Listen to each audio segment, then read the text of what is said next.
ಕೆಲವು ಜನ ಖಾಲಿ ಸೈಟ್ಗಳಲ್ಲೂ ಕೂಡ ಕಸ ಕಡ್ಡಿ ಗಿಡ ಕಳೆ ಬೆಳ್ಕೊಂಡು ಅದರಿಂದನೂ ಕೂಡ ಇವತ್ತು ಕೆಲವು ಕಡೆ ಏನಾಗುತ್ತೆ, ನಿಮ್ಮ ಸೈಟನ್ನು ನೀವು ಕ್ಲೀನಾಗಿ ಇಟ್ಕೊಳ್ಲಿಲ್ಲ ಅಂದರೆ ಅಲ್ಲಿ ಜನ ತಂದು ಗಾರ್ಬೇಜನ್ನು ಅಲ್ಲಿ ಬಿಸಾಕಕ್ಕೆ ಶುರು ಮಾಡ್ತಾರೆ.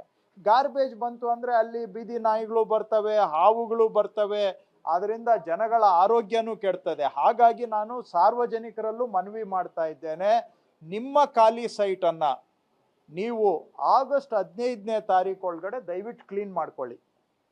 ನಿಮ್ಮ ಖಾಲಿ ಸೈಟ್ ಇದ್ದರೆ ಆಗಸ್ಟ್ 15ನೇ ತಾರೀಕು ಒಳಗೂ ನಿಮಗೆ 1 ತಿಂಗಳು ಟೈಮ್ ಕೊಡ್ತಾ ಇದ್ದೇವೆ. ನಿಮ್ಮ ಖಾಲಿ ಸೈಟ್ನ ನೀವೇ ಕ್ಲೀನ್ ಮಾಡ್ಕೊಳ್ಳಿ.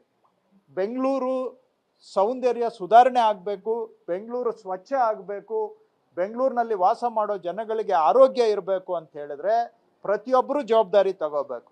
ನಿಮ್ಮ ಖಾಲಿ ಸೈಟು ಕ್ಲೀನ್ ಆಗಿದ್ದರೆ ಸಂತೋಷ ಸಂತೋಷ, ನಿಮಗೆ ಧನ್ಯವಾದ. ಕ್ಲೀನ್ ಇಲ್ಲ ಅಂತ ಹೇಳಿದ್ರೆ ದಯವಿಟ್ಟು 1 ತಿಂಗಳು ಟೈಮ್ ಕೊಡ್ತಾ ಇದ್ದೀವಿ, ಆಗಸ್ಟ್ 15ನೇ ತಾರೀಕುವರೆಗೆ ನಿಮ್ಮ ಖಾಲಿ ಸೈಟ್ನ ನೀವು ಕ್ಲೀನ್ ಮಾಡ್ಕೊಳ್ಳಿ.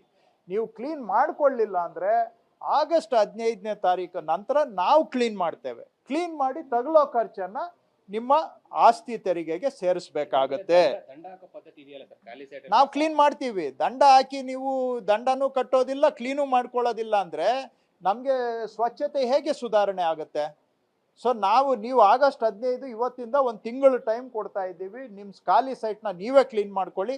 ಇಲ್ಲ ಅಂತ ಹೇಳಿದ್ರೆ ನಾವು ಪಾಲಿಕೆಗಳ ಕಡೆಯಿಂದ ಕ್ಲೀನ್ ಮಾಡಿ ಅದಕ್ಕೆ ತಗಲೋ ಖರ್ಚನ್ನು ನಾವು ನಿಮ್ಮ ಆಸ್ತಿ ತೆರಿಗೆಗೆ ಸೇರಿಸಬೇಕಾಗತ್ತೆ.